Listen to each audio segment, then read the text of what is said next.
Baik, selamat siang Pak. Bisa berkenalan dengan Bapak siapa? Selamat siang, nama saya Bambang Priyono dari Desa Karanggamas, Kecamatan Padamara, Kabupaten Purbalingga, di CV Rayung Pelangi. Boleh diberitahukan untuk posisi Bapak di sini sebagai apa? Saya sebagai owner dan sekaligus direktur utamanya. Boleh diceritakan nggak sih Pak awal mula CV Rayung Pelangi ini gimana Pak? Atau memang langsung jadi CV atau bagaimana Pak? Berawal dari UD Rayung Pelangi, berdiri tahun 1997, dan berjalannya waktu sampai ke 2015, terbentuklah suatu CV Rayung Pelangi, dan sampai ke 2022 bentuk lagi nama PT Rayung Pelangi Nusantara. Kita ada dua perusahaan. Jadi untuk awal mula ini emang udah memproduksi sapu ini ya Pak? Ya, saya dari kelas 3 SD sudah bekerja berkecimpung di sapu, ikut tetangga, dan sempat merantau menjadi office boy. Kurang lebih ada 3 atau 4 tahun.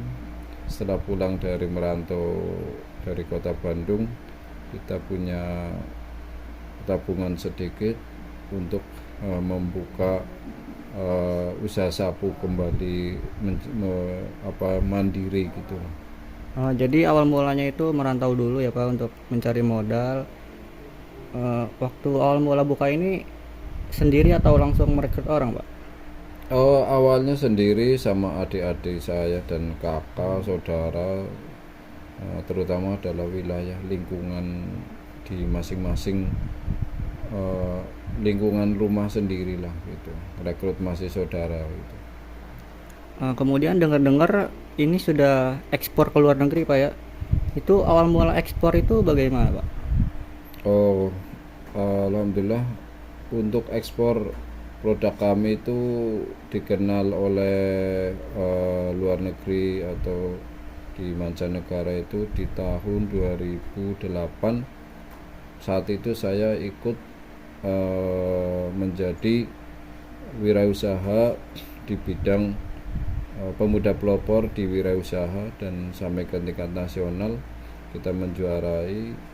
Dan dari situlah kita belajar dekat dengan pemerintahan setempat, khususnya Kabupaten Purbalingga. Kita sering ikut sosialisasi, seminar-seminar di Pemkab Kabupaten Purbalingga. Oh, begitu Pak. Oh, oke Pak. Mungkin pertanyaan selanjutnya bisa dilanjutkan oleh teman saya Pak. Oh, Terima kasih Pak. Ya, Pak, jadi pertanyaan selanjutnya ini apa kendala apa sih Pak ketika melakukan ekspor, itu kendalanya apa aja yang sering terjadi? Kendala yang sering terjadi itu adalah deadline ya, karena ke dalam sistem ekspor itu kita pertama itu wajib mematuhi peraturan waktu.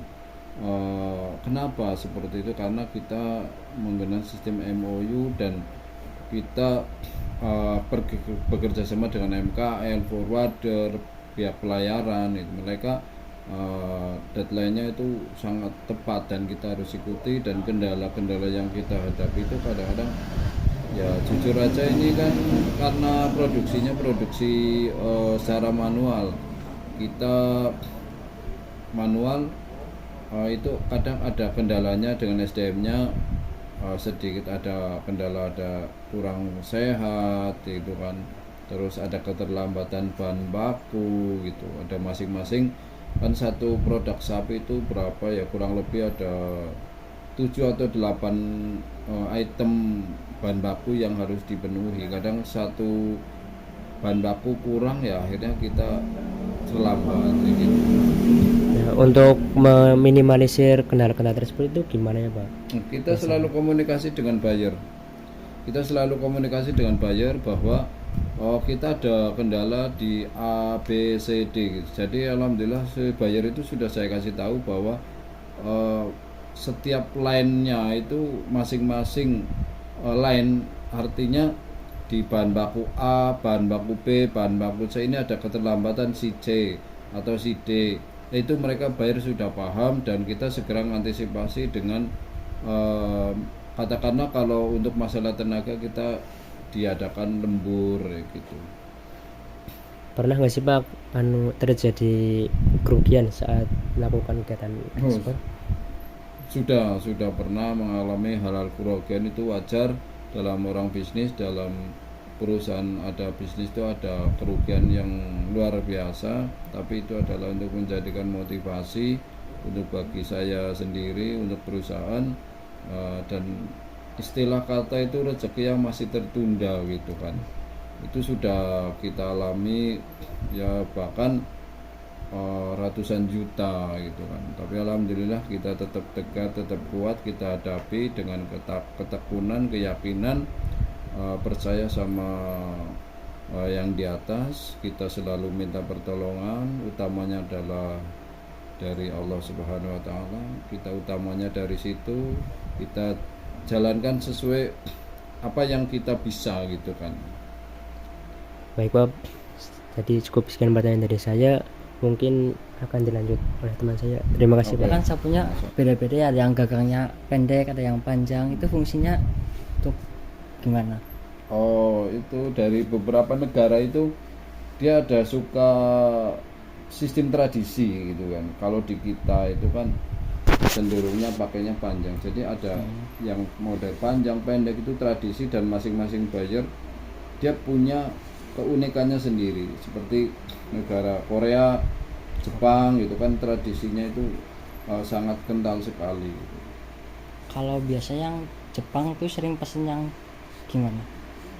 Yang Jepang kalau sekarang lagi diproduksi untuk mayoritas untuk sapu saur Hermada sorghum itu yang panjang dan pendek. Jadi untuk di sini saat ini kita sudah ada di tempat ini ya, produksi, dan ini lumayan banyak karyawannya. Langsung aja kita tanyakan ke pemiliknya.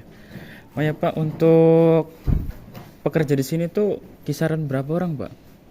Untuk di sini kurang lebihnya 120 semuanya sih. 120 itu warga lokal semua atau Ya, pendatang gitu? ya warga lokal. Oh, lokal semua gitu. Ini lagi proses apa Pak, kalau boleh tahu Pak? Ini proses finishing. Oh, finishing. Jadi setelah diproduksi langsung di finishing di sini ya Pak? Ya. Target itu per minggu itu mengumpulkan berapa ini Pak? Berapa kilo atau berapa ini? Jis gitu. Iya, berapa pieces? Targetnya per bulan itu di angka minimal 35.000 satu kontainer. 35.000 satu kontainer. Ya. Oh, berarti dikirim dalam waktu sebulan sekali. Ya. Oh, sebulan sekali. Ya. Dan ini kebetulan lagi ramai atau lagi banyak Pak pekerjanya ini? Ya, kita ada 2 tempat, jadi ini kebetulan yang satu tempat ini kita akan pisahkan untuk produknya, ada sapu Hermada sorghum sama rayung gitu. Kebetulan pabrik yang satu lagi khusus untuk sorghum ada di desa lain gitu. Oh ya Pak, ini kan saya lihat itu ada beda warna ya Pak. Itu bahannya sama atau beda Pak? Bahannya sama, negaranya berbeda, tujuan negaranya. Kalau boleh tahu ini dikirim ke negara mana ya Pak? Kalau yang putih ini untuk ke Korea, yang hijau itu untuk ke Jepang, Korea juga gitu. Tapi mayoritas ke Jepang. Oh, mayoritas ke Jepang ya. Ya. Ini bahannya kalau boleh tahu bahan dari apa Pak? Namanya Hermada sorghum. Hermada sorghum. Oh ya Pak, izin bertanya. Dalam sapu ini kira-kira bisa awet nggak Mas, dalam berapa bulan gitu Pak? Oh, untuk sapu ini ya sangat awet sekali ini. Awet. Nah, kalau sapu yang sorghum seperti ini ya kurang lebih di 1 tahun lah targetnya gitu kan. Oh iya, lama juga. Iya, 1 tahun baru ada kerusakan gitu. Maaf, ini fungsinya buat apa ya Pak kalau ke Jepang gitu? Ya, kalau di sana itu kebanyakan untuk sapu taman sih ya. Satu kan. Oh. Sapu iya, iya. taman untuk sapu luar gitu kan, luar rumah ya gitu kan. Itu setahu saya seperti itu. Bukan untuk sapu dalam rumah, itu bukan. Di sapu ini cuman dikirim ke luar negeri apa di Indonesia ada Pak? Khusus di Indonesia sapunya. Oh, sapu ini khusus untuk ke luar negeri aja. Oh. Kita nggak jual lokalan. Kita Dalam jual negeri lokal enggak. ya. Oh, iya. Kalau boleh tahu kisaran satunya berapa Pak? Harganya? Iya harganya sapu yang ini.